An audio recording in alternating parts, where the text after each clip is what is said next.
to listen critically, analytically, and then to give the speaker the benefit. That is why District 105 today has organized this judges training for all of you. I welcome all of you to this momentous meeting today. Thank you for being here. Well, let me ask you all a very simple question to start with. By a show of hands, how many of you have played the role of a chief judge or a judge till today? Wow, that's quite a good number. Now, today, what is in it for you in the program? The Judges Training Program has 3 major benefits for you. Number 1, it will help you to unlock your potential as a chief judge and a judge. Number 2, it will help you to elevate your judging capabilities to the next level in the upcoming contests. And number 3, the icing on the cake. Listen to this very carefully. We want you to earn the valuable Hall of Fame point and the award for your respective club. So if 3 members of your club attend this full 60 minutes training session today and mark their attendance by filling the Zoom info gathering poll, which will be launched during the Q&A session towards the end, then only your club can secure the Hall of Fame credit point for itself. I repeat, this is a wonderful opportunity for your club to earn the Hall of Fame credit. So my fellow Toastmasters, without further ado, let me introduce you to our supercalifragilisticexpialidocious trainer today, DTM Sujata Parthasarathy. Allow me to briefly introduce her to all of you. As she celebrates 25 years of her association with Toastmasters International, mind you, 25 years. There's no doubt that Toastmasters runs into her blood. Well regarded in her parent club, Abu Dhabi Toastmasters, she is a role model to many members, budding and the old ones like me. Her passion has been in mentoring young minds, and over the last 15 years, she managed 2 gavel clubs successfully in Abu Dhabi before handing it to the current mentors. Her gaveliers are now all over the world, either in successful careers or in higher education. Apart from this exciting part of her career, what she does, she is a professional automation and process engineering specialist. She works with various clients on technology implementation and change management. DTM Sujata lives in Abu Dhabi and has called it a home for 40 years now. So ladies and gentlemen, please put your hands together to welcome DTM Sujata on this virtual stage as our trainer today. DTM Sujata, the stage is all yours. Thank you, Toastmaster Razia. Am I audible and visible? Yes, you are. Thank you. Thank you very much. 1 minute. Sorry for the interruption. Sure. I just got to know that many of them are not able to log in because of the, I think, number of, there is some restrictions regarding the number of, admission to the Zoom. Zoom Master, please look into this. We will have to actually look into it because we had a license of 500. Now people are raising the comment and we will have to do something. Now let us go ahead with the training. We will attend to that. Because I just got no problem. We will saying that many are waiting and they were not able to log in. We will take care of that one. Let us go ahead with the training. Okay. Sorry for that and thank you. Thank you for raising that. It's really heartwarming to see so many faces on the screen. And it is also heartwarming to hear that there are many more waiting to join. I would consider that as a hallmark to this particular event in terms of how important a judge is to the infrastructure of Toastmasters itself. I'm going to share my screen, and do let me know if you're able to see it, please. Yes, we can see it.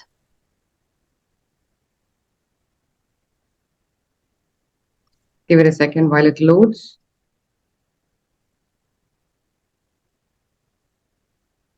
Yeah.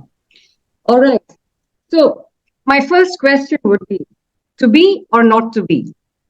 When you come here to say, let's learn about judging, I would think that many of you who have not judged before would have this question in your mind. Should I really get into this? Is it really my cup of tea? Am I qualified to do this?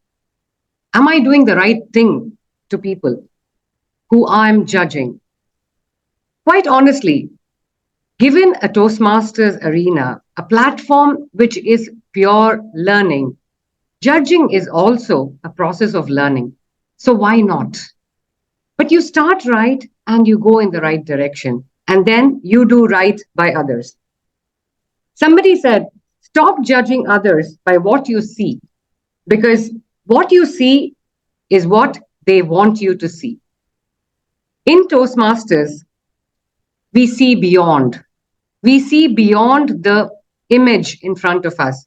We see the intent. We see the ideas that the speaker wants to portray. So how do we do that, and why do we do that?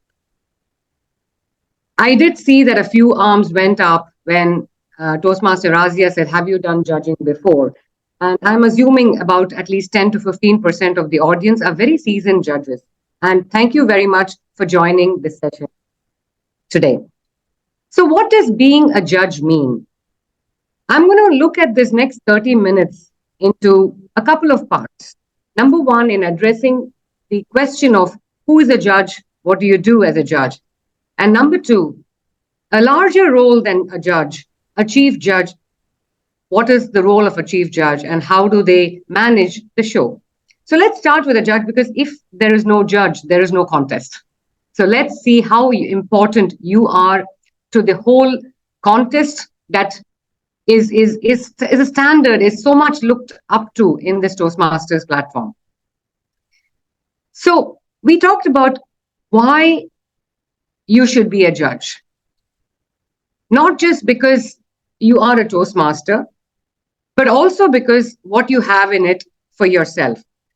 When you are a judge, you are expected to serve with your knowledge. Now, what it means is that a person who's been in Toastmasters for a period of time, let's say a year, a couple of years, may have heard multiple speeches at the club level, at many area contests, at different contest levels, or even other clubs.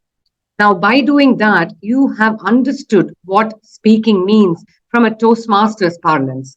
And with that knowledge, you are able to go and showcase the skills that you expect out of the speaker also. So if you were to be a judge, can you be a judge in the first month of you joining Toastmasters? Can you be a judge in 6 months of you being in Toastmasters? Can you be a judge in 6 years of you being in Toastmasters? It really all depends on how much knowledge you have gathered in the ways of how you do public speaking. So I would say, assess your knowledge level to see whether you're really fit to be a judge. Do you know what it means to judge an international contest? What does it take to judge a humorous contest with the experience that you have? A judging platform also offers you an opportunity to expand your skills. Because when you are at a club and in a normal club environment, you would do evaluation. And there's a lot of difference between evaluation and judging. In evaluation, you're trying to assist the speaker in understanding their strengths and areas for improvement and guiding them along the way to become a better speaker. When you're judging, you expect that speaker to have achieved a certain level of knowledge in communication and expect them to perform to an audience and convey a message. So you're really looking at their ability to have gained that knowledge and exhibit that knowledge. So you are really judging. So how do you move from being an evaluator to a judge? Start judging and your skills will expand. And one more reason why many people come to judge is because they also learn by the process of judging how to craft a contest speech. Because again, going back to your regular club meetings, you have certain projects that you do in your pathway, which has certain criteria, and you actually build your speech around that criteria. But when you go into a contest, there is a whole new set of criteria on which you are judged. So when you attempt to judge is when you find out what is it that makes or breaks a speech. What is it that captivates your audience? What is it that captivates your judge? So you learn how to craft a contest speech. And that is why you should attempt being a judge. Start at a small level. On a lighter note, at a club level, it's good practice. And on an even more lighter note, when you go to a division or a district contest, no one knows you're a judge. So keep practicing, but do it in all fairness to the contestants, that you are able to judge them for the right criteria and the right skill set that you're looking for. Now, when you have accepted the fact that you need to judge, you want to judge, when do you judge?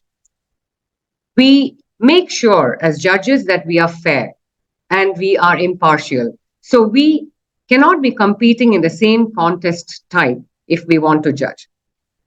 We should not be judging a contest if there is a contestant from our own club.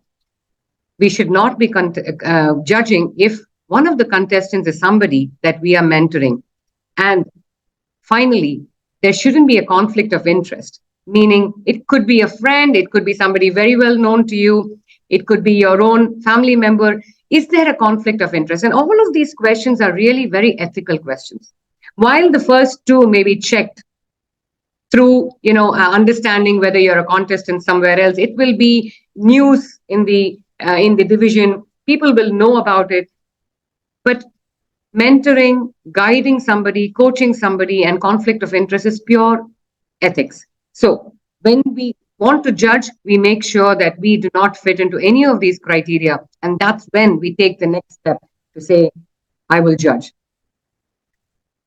My third pillar to this is, how do you judge? And when I say how you judge, I'm not talking about the ballot sheet. We will go to that. I'm talking about the frame of mind and how you present yourself as a judge.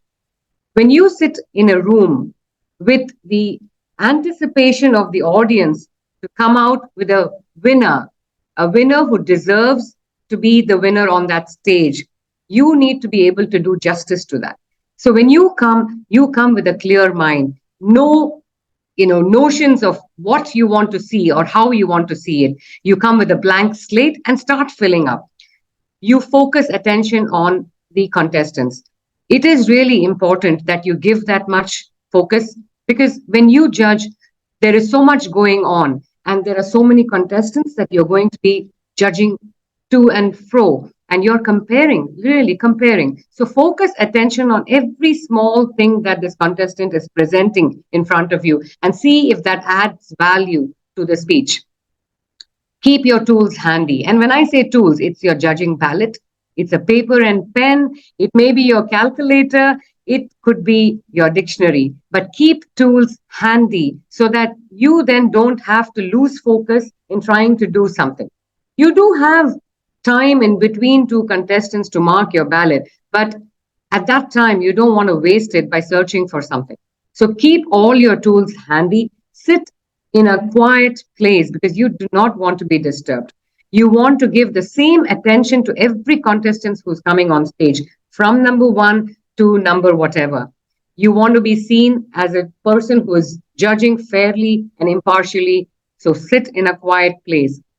So in all, if you look at why, when, and how, this really decides on you taking that first step on giving your name to be a judge. Do you know why you want to be a judge? Have you ticked that reason? Do you have no conflict of interest? And do you have the ability to create that environment which is conducive to judge fairly and impartially? So this forms the foundation for deciding whether you want to be a judge. When you decide to be a judge, what do you do and what do you avoid? This year onwards, we are going into a physical environment, a face-to-face contest, which is definitely so much more exciting because the environment is so filled with vibrancy. Irrespective, even if you are doing a judging on Zoom, on a digital platform, be there, switch on, don't switch on your cameras, but then be switched on for the contest itself. Settle down, keep all your tools next to you, and be prepared to judge. Pick a spot with a clear view. Again, not an issue with a digital platform, but if it is a physical face-to-face platform, make sure you are able to see the contestant very clearly. Score every category, and I think this is very, very critical. While we will go into the details or the nuances of a judging ballot at some point, I think it's very important to note that while there is a whole gut feeling about a contestant, about the speech, you might say, oh, this is a fabulous speech. But when you really do score every one of those criteria, you might suddenly realize it really is not the best speech, or it could be better from purely the criteria perspective. And that's what you're using as a basis. Eventually, what scores is your opinion whether this is the best speaker for that day or not. However, your scoring criteria, your ballot paper is a fantastic guide to make sure you've got all your thoughts in place before you take that call on who is your winner. So complete the ballot and rank. Now, in your ballot paper, you have 10 places or slots to vote or to score 10 contestants. Now, there are so many people who do it differently. They say, let me start from the right to the left so that I can hide as I score. I don't want to be influenced by who I've scored and what I've scored for them. Or some people just go by not totaling it up right in the beginning and leave the totaling to the end. But the idea is, once you're done with it, you do need to total it up and rank your people. At the time of ranking, you might think, this doesn't add up.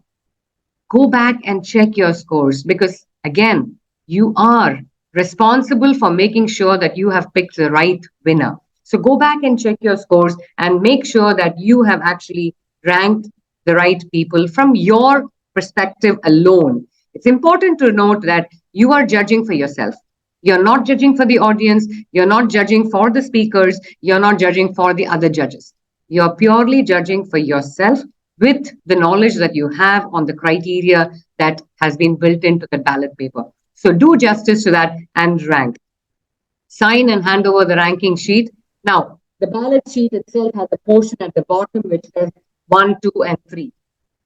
You need to tear that off and hand that over to the tally counter.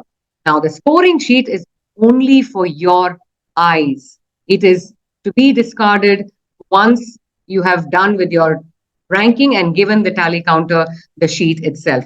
So your scoring sheet was only for your guidance. So please do not leave that lying around or share it with anybody at all. In fact, tear it up and put it into a convenient place, which makes sure that it doesn't even get back into your hands. So that is how you need to treat that scoring sheet. And ultimately, when a speaker is coming on stage, the expectation of the audience is that they are listening to something which is meaningful and which is original. Every speaker, before they come on to the contest, actually sign an originality form. But there could be possibility that there is a portion of their script which is not original. Now, you as a judge can raise a protest on originality, but you do raise it only with the chief judge. We'll come to that when we go to the chief judge's role. But you can, as a judge, raise a protest on originality. So reserve that right if you feel that somebody has not been original, bringing down the opportunity for others to be the better speaker. So you have the right to protest. Now, treat every contestant equally, which means that the minute you've judged a particular contestant, clear your mind, clear the slate. You are listening to the next contestant fresh from the beginning to the end. 7.5 minutes seems very long when you're listening to a speaker. However, when you're judging, it feels like it's flying too fast. So you then need to have the ability to declutter your mind from the previous speaker and give all the attention to the current speaker. And that is why that 1 minute that you have in between two speakers is very important, that you don't lose focus, finish the scoring, close that chapter, go on to the next speaker, give them the full focus. So as a judge, you have a major responsibility to the contestant. And that's all it is. If you can score them right and rank them right, you've done right by your job. What don't you do? As a judge, we don't think of the time taken by the contestant.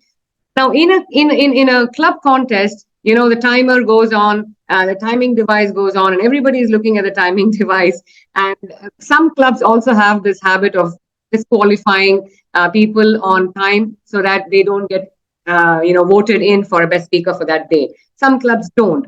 But timing is not of concern to a judge. That is the concern for a chief judge and the tally counter and the timer, not for the judge. So irrespective of what time this person has taken on stage, less than 4 minutes, more than 7.5 minutes, doesn't matter. Can you judge them for the speech that they have given? Just do that. If there was enough content for you to judge them, please judge them on that content that you have heard and do justice to marking them for that content. Do not reveal decisions. Now, in some instances, it may be known that you're a judge. For example, if you go into a club contest, of course, it's a small environment and judges are from outside the club. So if you happen to be a judge for another club, you will be known as the judge. In the area contest, sometimes that happens if it's a small area and people are coming from outside. But irrespective of that, when you finish the contest and start networking, don't reveal decisions. The decision is the only one which has been announced in front of the audience. Apart from that, there is no separate decision that you should be discussing. Your ranking, for example, may differ from the overall decision, or somebody else's ranking may have been different. But between judges or you and the audience, do not reveal decisions or discuss your decision with anybody. Do not publicly criticize a speaker. Again, we are not evaluating, remember, we are judging. And judging is for that 7.5 minutes that they've presented on stage. You've ranked, you've marked, and that's done. Do not criticize a speaker for the way they have presented their speech. You're only giving your comments at the time of judging. And don't evaluate. Here, you're not really going to go to the speaker and say, you know what, you could have done this better. Or I wish you had, used the stage better. You're not evaluating. You're not there to give them advice to do better or to guide them into doing better. You have judged their contest and the job is done. So do not evaluate the contest or the contestant. So that is very, very important in terms of how you take care of yourself, conduct yourself, and be fair and impartial to every contestant. Now, what do you judge? You do not judge the speaker. I'll pause here. You do not judge the speaker. You judge the script and you judge the delivery of that script. There's a big differentiation when I say do not judge the speaker, because whoever that is, whatever personality they have, whatever their relationship is with you, doesn't really matter when you're listening to that speech. All that matters when you're judging is what was the content of that speech? How was it delivered? What is the message that I got? Is this impactful enough? And every criteria that's on your ballot paper. But do not judge the speaker. Your judging criteria, and I'm just giving a sample here. Your judging criteria differs contest to contest. This one is an international speech contest. There is another one for humorists. There is a table topic speech contest and an evaluation speech contest. Now, every contest has its own judging criteria. And at the back of the ballot, you have a small guideline on each of these judging items. Now, instead of going too much into depth at this point in time, we can spend a few minutes after the session if you'd like to answer questions on the specific judging criteria. But what I would like to draw your attention to is, before you come to judge, please prepare yourself on what this judging criteria means. What does it mean to you? What is it supposed to mean? What is the definition of excellent, very good, good, and fair? And how do you want to rank people? Do you consider a certain level as good or excellent? And what do you mean, for example, in this case, what do you mean by speech value? Define each of those things on your judging sheet. When I say judging sheet, may not be this ballot, but the paper that you have in front of you, because that will guide you to judge better. What is your opinion? What is your idea? And what is your thought process on every one of these judging items? Now, when you judge often and you judge in different forums and different types of contests, you will, of course, learn from other judges and you will learn from your own mentors on how to judge better. Now, if you do have a doubt in terms of what this particular criteria means, that is something you need to pose as a question even before you go into a contest, which means when you do your chief judge briefing, judges briefing, if you have a doubt, please discuss it with the judge, with the other judges, make sure your understanding is right and move forward. So judging criteria is very critical in what you do. Do you understand it right? Can you do justice to it? And do your contestants all get the same treatment from you on every one of those criteria? Effectively, you are being tested on your fairness, integrity, and dignity. And this, the star that I've put there, is just to show how important in your entire judging role this particular activity is. Of course, this is the crux of the matter, right? This is what you're there for. But what we fail to understand is, in that 1 minute gap, are we doing justice to that contestant? And that is why you need to come very, very, very prepared to do this judging role. All right, so that's about the judges. Now, what is the role of a chief judge? We will take questions at the end, and our facilitator, Toastmaster Razia, is actually looking at the questions that you may pose. Please do post it on chat. I'm not sure if we're going to open up an audio at the end. We may, but let's please keep the questions coming. I'm happy to answer those questions at the end of this session. From a judging perspective, anything that you may want to know. Now, a chief judge is an administrator, is not a judge. Does that mean that the chief judge is in any ways lesser than a judge or even equal to a judge? I would say non-comparable. A chief judge is somebody who probably understands the judging criteria very well and has done judging a lot before. But a chief judge's role is completely different. Now, this person is keeping the entire contest together. And the chief judge's role is the most important role in any contest. So a chief judge has certain duties that they need to perform prior to the contest, during the contest, and after the contest. And let me take you through that. The very first thing that the chief judge does is appointing voting judges, tally counters, timers, and a tie-breaking judge. Now, when we say appoint, in large contests, you always have a contest chair or a contest coordinator who will put all these together. For example, at a district level, you have the education team, which will actually have the complete list of qualified judges. And they will then be able to give these qualified judges to the chief judge and say, can you verify or can you validate and appoint these judges? So the appointment technically means that the chief judge is an acceptance of the qualification of this judge, eligibility of this judge to judge this contest. So ultimately, the chief judge takes ownership of all the judges that are there judging his contest or her contest. A tie-breaking judge is not known to everybody. That is a person who is given the responsibility of marking the tie-breaking ballot. Now, to spend a minute on tie-breaking ballot and the other ballot. As a judge, as a tiebreaker judge, you judge the contestants the same way. The only difference between a judge a voting judge and a tie-breaking judge is that a tie-breaking judge will mark every contestant in a ranking order. Whereas a voting judge will only give the first 3 contestant name to the tally counter. They don't need to reveal how they have scored or how they have ranked every other contestant.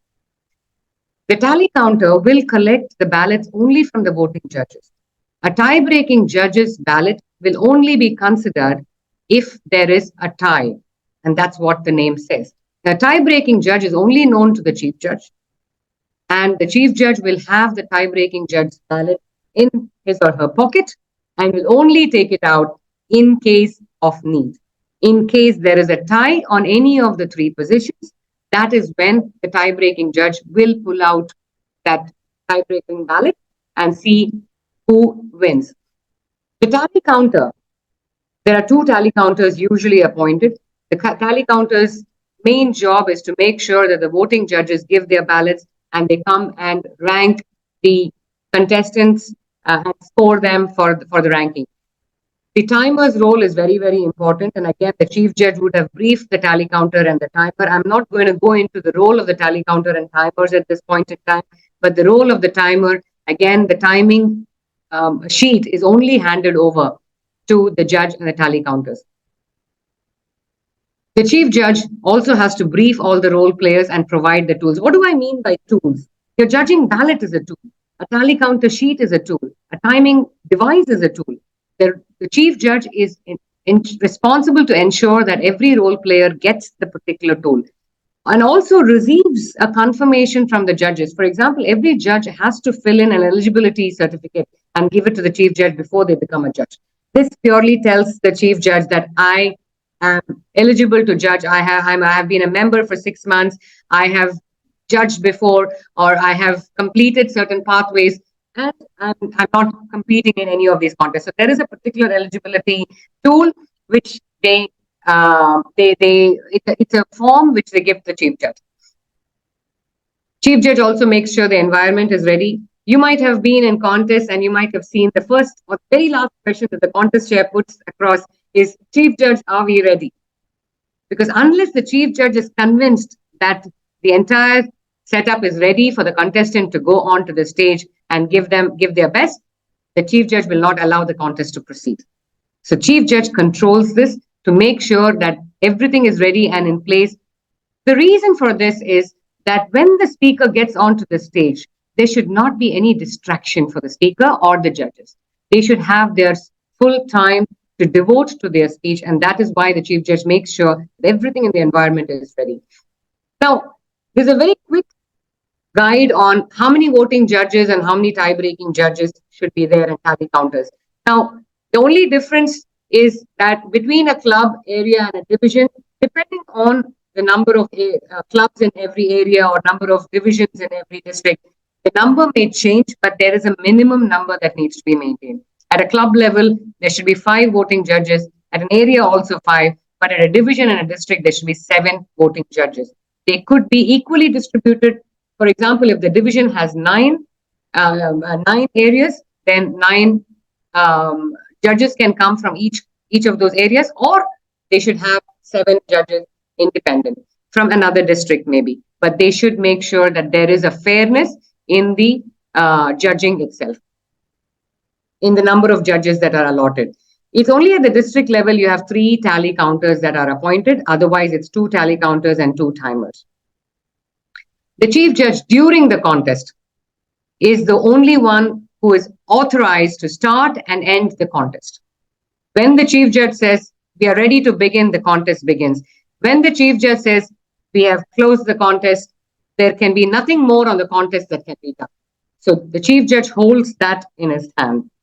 The chief judge is responsible to monitor the progress of the contest. So if you were on a physical meeting or a physical contest, you would see the chief judge prowling the floor at the back, looking at everything, seeing that everything is in order, behind the timer, behind the judges. But the chief judge has to ensure that everything is going on as per the plan.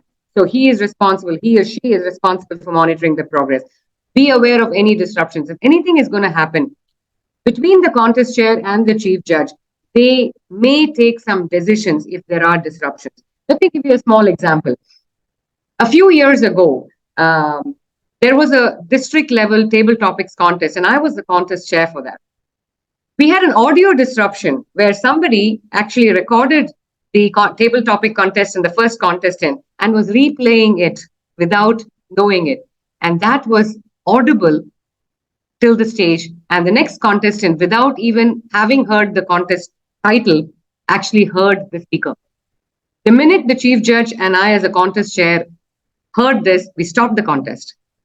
And the chief judge took the decision to restart the contest all over again with a new topic. But that is the might of the chief judge, and also a huge responsibility on the shoulder of the chief judge to make sure that the contest proceeds in fairness and without any disruption. The chief judge is there to guide the contest chair in the conduct of the contest itself, oversee the table topic selection. Now, when you come to table topics, you have often probably seen that there are multiple topics prepared, and it's a choice of picking a particular topic. Now, the contest chair actually prepares the topics in advance, but the chief judge oversees that process of topic selection and has to be confident that the topic selected is unknown to anybody. This is during the contest. After the contest, very important part of post-judging phase is handling protests and disqualification. Now, disqualification is pretty straightforward. It's a time disqualification. When there is a time disqualification, the chief judge knows that based on the timing sheet, and that speaker is disqualified. Now, when the results are announced, the contest chair will just announce that there was a time disqualification, but will not announce who it was. The chief judge does not have to tell the contest chair who it was. It is only noted that there was a time disqualification. However, if there is a protest, and the protest can only be lodged by judges or the contestants themselves. No one else can lodge a protest in terms of the speech. Now, the point number one is the contestants or the judges can protest only before the contest is closed. If the chief judge has already closed the contest, they cannot protest. Number two, if they protest the chief judge, then the chief judge has to give a hearing to the protester to understand what the protest is all about. And if the chief judge feels that there is a need to discuss, the chief judge may call the other judges and consult. In that process, they may also call the contestants separately and have a discussion in terms of the originality of the speech itself. So the contest is only on originality, and originality falls into two brackets. One is your content which you have prepared itself is not original. Number two, and this is something which used to happen quite often and has actually been a taboo these days, pick up something from the other speaker's speech and use it as material in your speech. That is also a protest. So these are the only two forms of protest that can be done only by judges and by contestants, and the chief judge handles protests and takes a decision. If the protest is valid, then the speaker would be disqualified. However, that disqualification is not announced to the audience. If there is a tie-breaking judge usage of that vote necessary, it is the chief judge who will open the tie-breaking vote and utilize that to decide who the winners are. Oversee the tabulation of the results. We have 2 tally counters or 3 tally counters. Whenever they come up and give their own individual sheet, it's the chief judge who validates that. Finally, once the chief judge is convinced that these are the winners and they have been ranked based on the judgment, it's recorded in one of the forms that we have and handed over to the contest chair to be announced at the time of announcing results. Now, till such time, the contest chair also does not open the envelope. The chief judge seals it and gives it to the contest chair. So this is very important for the chief judge to note after the contest.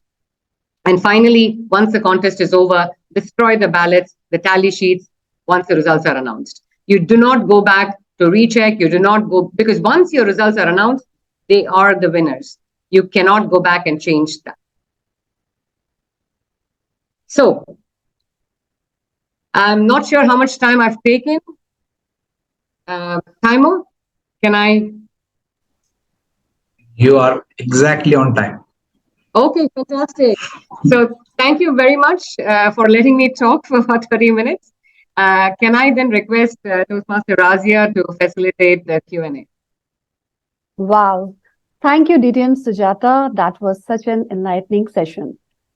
Personally, I would like to say that today I knew what, whens, and hows, do's and don'ts of judging. And most importantly, the point when you said, don't judge a speaker, judge the speech. So brilliant work done. Can we all get together to give her a big round of applause for this insightful session? Thank you. DTM Godson, can I please request you to open the Zoom info gathering poll for our members now to complete the form? Yes. So my energetic audience, there is an info gathering poll right in front of your eyes. Please do fill it up with your honest suggestions and details. It will prove to be an attendance for you, as I told you in the beginning of the session, that this attendance is important and mandatory for your club, with 3 members attendance to secure a Hall of Fame point. And obviously, we want you to give your honest suggestions so that we can make improvements in our future upcoming training sessions. So as we go ahead with the filling of the forms, I would request the members to also pour in their questions. I'm sure you must be having a lot of insightful questions as well, which may be of help to you as well as to the other members. So I have got a couple of questions and I would like to proceed with our veteran trainer, Toastmaster Sujata. So the first question which I have, DTM Sujata, for you, by Toastmaster Tim Liu, he's asking, I like to ask whether the identity of the judges is to be anonymous or made known. What's the current practice? DTM Sujata, this question is for you, please. Thank you, Toastmaster Razia. Judges are anonymous, if possible. As I said, in a club contest where you know that apart from your club members, somebody new has walked into the room, you automatically suspect that they are a judge. In club contests, usually judges are made to sit in the front, and they are even given a memento when they leave. So in a club contest, it's sometimes not possible to keep it anonymous. But beyond that, it is entirely the area and the district and the division and the district. When they create the environment, they can make sure that any judge who's judging does not have to reveal themselves, number one. Number two is, you would note that judges' names are not announced at all. In any contest, it is the chief judge who's introduced to the audience, and they just say panel of judges. So how many judges do you have? Who are those judges is not public knowledge. Perfect. Thank you so much, Toastmaster Tim Liu. I hope this answers your question. The second question I have from Galaxy Toastmasters.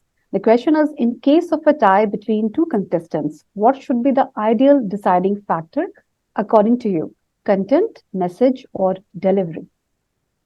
Interesting question. Very interesting question, because I would say that's perspective. Ultimately, as a judge, I would give you my personal opinion about this. As a judge, when 2 contestants have done a great job and have tied up in your scoring sheet, I would go by who impressed my senses the most. And that's an overall feeling. It's not about just the delivery. It's not just about the content or the way they delivered, but it's really about who reached out to you. So that's a gut. That's an honest feeling that I have to myself that, oh, I think this person impacted me more than the other. Simply because I've scored them the same, which means on every criteria, I've looked at them the same. But there is something that pulls me to one rather than the other. That would be the person I would rank. Perfect. Thank you so much, Toastmaster Galaxy. I hope this answers the question.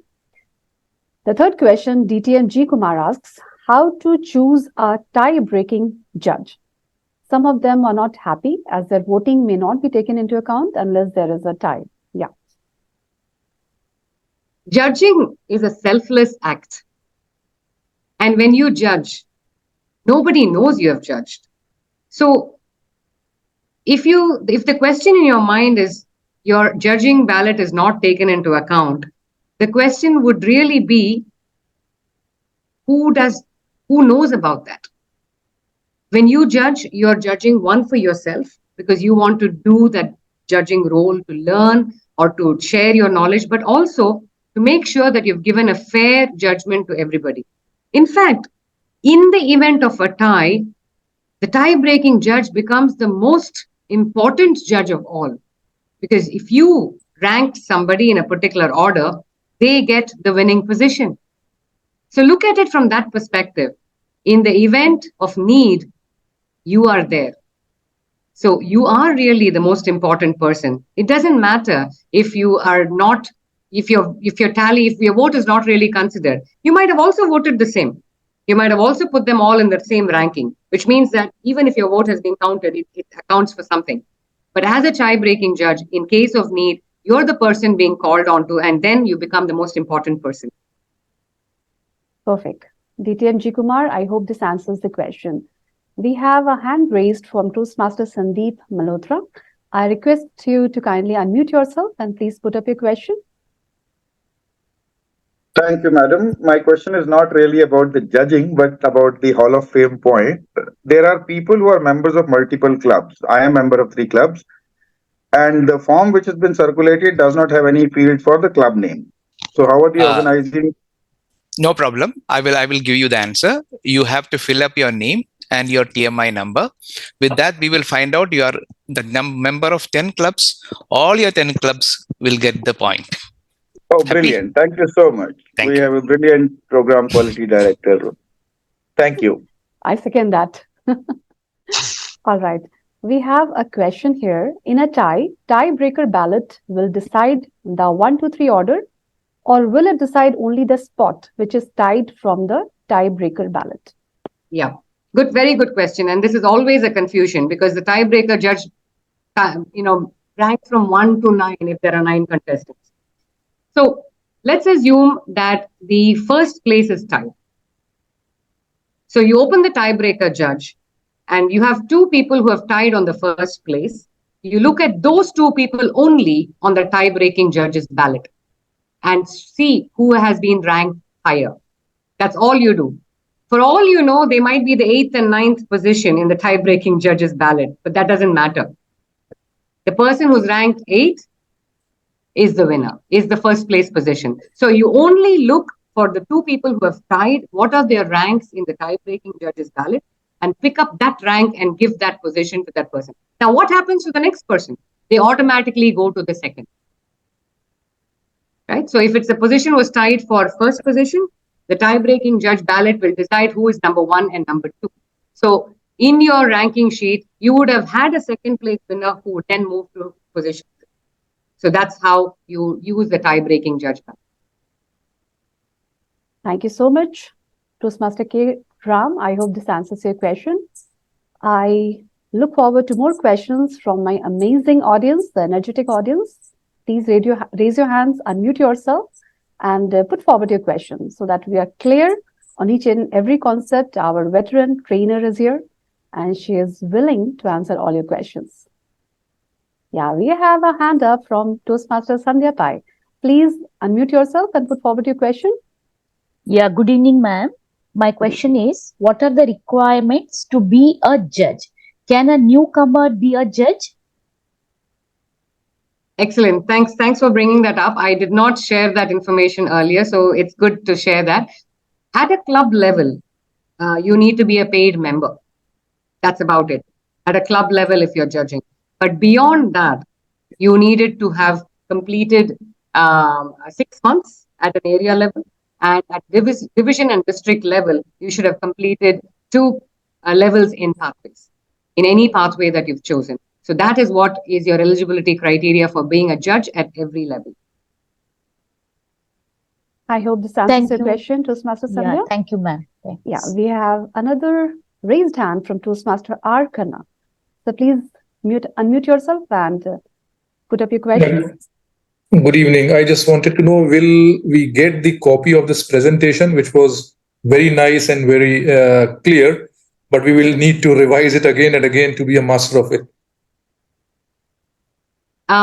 I think I have no problem sharing the presentation. In fact, I think Toastmasters Saiju PQD has actually a very detailed document that he has created. which will also be circulated very shortly. Thanks. And to add to it, Toastmaster Ardhana, we will be uploading the entire video of today's training session on YouTube. You have easy access to the entire document, the PowerPoint presentation, and what our veteran trainer has told us. Yeah, so it will be a document. Okay. Yeah. Another question from Toastmaster Arnold Massey. He says that he asks, is it mandatory to attend the judges training every year? It is not mandatory to attend judges training every year, but it is important to attend it for the simple reason that you will keep in touch with the latest contest rules and also not lose focus of what you're judging. When you come into a judges training, you kind of touch base with the basics. So I would recommend that everybody attend the judges training at least once a year, especially if they're intending to be a judge that year. Okay, Toastmaster Arnold, I hope this answers your question. I would request the Zoom master, Toastmaster Godson, please issue the polling again, the form again, because a few members are writing that they have not filled the form. Yeah. Toastmaster Ahmed, yes, you can unmute yourself and please put forward your question. Yes, good evening, everyone. This is actually was very insightful and fruitful session, I would say. Thank you for the presentation and facilitation.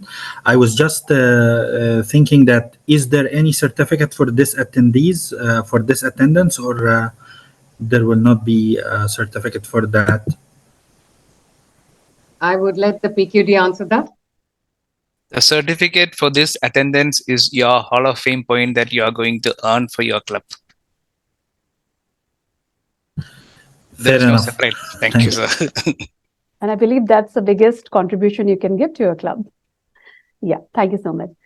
Toastmaster Riyadh, yes, you can please unmute yourself and put forward your question. Yes, I wanted to clarification based on my experience with different club events and at different levels. Who is selecting the judges at the club level, area level, district level, etc.? Fantastic. So there is always a team which conducts, or is responsible to conduct the contest at every level. Now, when you start with the club level, it is of course the committee, the education team, which will put together the contest itself. Your VP education and your president will be responsible for conducting the contest for the club, and they will go and look for judges. They have the resources of the area and the division to reach out to find out who are eligible to judge, who can come to their club to judge, but they take the responsibility for organizing the judges. When it goes on to the area, you have a team again at the area level. You have the area director and the contest chair and the team which is putting together the contest, which will do it. At division, also the same. At district, which is a much larger platform, there is an entire education team which runs A to Z of that contest from an education perspective. They are responsible to make sure that they have a list of judges from the entire district, validated with the areas, with the clubs, with the divisions, and making sure that all these judges are eligible to participate in the particular contest. When they draw up a list of judges, they also have to make sure, and they will make sure, that there is no conflict of interest. There is no judges who are competing in that same contest or from the same area. So they do all that work before going and presenting it to the chief judge and saying, this is your list of judges which we think is eligible to take care of your contest. Please choose from this list of judges. And the chief judge then picks up and says, okay, out of these judges, I will appoint these people as judges for my contest, or I need somebody else. As I said, ultimately, it is the prerogative of the chief judge to accept and appoint those judges. But at every level, there is a team working behind the scenes to bring together all these judges. Thank you so much. We will take the last 3 questions a bit quickly because we want to be on time. Yeah, Toastmaster Sandeep, please unmute yourself and put forward your question. You're on mute. Toastmaster Sandeep, you're on mute. Toastmaster Sandeep. Yeah. Okay, sorry. You can hear me now? Yes, we can. Okay. So thanks for giving me the opportunity to be back. This time the question is related to judging. I have been a judge for several contests for Gavels also and for Toastmasters also, and I find it very difficult, though I try my best, to not let the appearances and the personalities of the speakers bias my judging. Any tips would you like to give? I think the focus of your judging, if it is based on that criteria sheet, the judging ballot itself, that's a major guide for you, because that tells you, if I'm looking at content, how am I going to look at content? It gives you a description of the content itself. That's number one. Number two, if you write down notes when you are listening to the speaker, it again allows you to reflect on that speech and go to the content rather than the speech, rather than the presentation itself. In the 7.5 minutes, there is a lot of influence that the visual gives you. Okay? And that's very human. But when you take down notes and when you put all those pointers on your paper, you then zoom out and zone out that speaker and focus on what is the judging criteria that is in front of you. So I would say that time that you take to get yourself out of that, if you say show or a presentation, to the actual judging criteria, I think you can get a winner very easily. Thank you so much. Thanks. Thank you so much, Toastmaster Sandeep. Toastmaster Titaram and Toastmaster Kalpana, I see your hands raised. Can I please request you to stay back after the session? And Toastmaster Sujata, DTM Sujata will be here to answer them. All right? Yeah. And dear members, dear attendees, I request all of you not to fill the polling twice. Okay? It is only one time you fill the form and that is it. We have your attendance and records. Okay. So thank you, DTM Sujata, once again for those insightful answers. I'm sure today my audience and I are filled up with so much of information and insights that we are going to do an amazing judging this year. Thank you so much, ladies and gentlemen. Thank you very much, Razia. Thank you, PQD, for this opportunity. Thank you, audience, for being there with me. Thank you so much. Thank you, DTM Sujata Parthasarathy, for that outstanding session. Now, we are very sure that we are going to have a wonderful contest season this year, and you are being instrumental in doing that one and encouraging us and inspiring us and telling us what to do and what not to do. Now, as a token of our appreciation and love, let's gift you with a certificate from District 105. Zoom Master, please. Yes, thank you, DTM Sujata. Now, the person who had all the headaches, and first of all, let me take this opportunity to give my apologies for having a lot of technical issues in the beginning of this program. We had certain issues with our Zoom, and our able logistics manager and the FM immediately could solve it and get it sorted out within 15 minutes. Thanks a lot to both of them, and the person who managed the entire event with her charismatic presence, Toastmaster Razia Khatun. Here is an appreciation from District 105. Thank you so much. Thank you. Thank you, all Toastmasters and leaders, for attending this session in large numbers. And after a long time, we had numbers exceeding 250. It was a true delight to see. And we hope to have the same kind of attendance in the future training sessions also. And I take this opportunity to thank the education team of Program Quality and our Zoom Master, Toastmaster Godson, for being there, doing the dual role of a Zoom Master and the timer, and all the senior Toastmasters for being here and helping us and guiding us through this journey.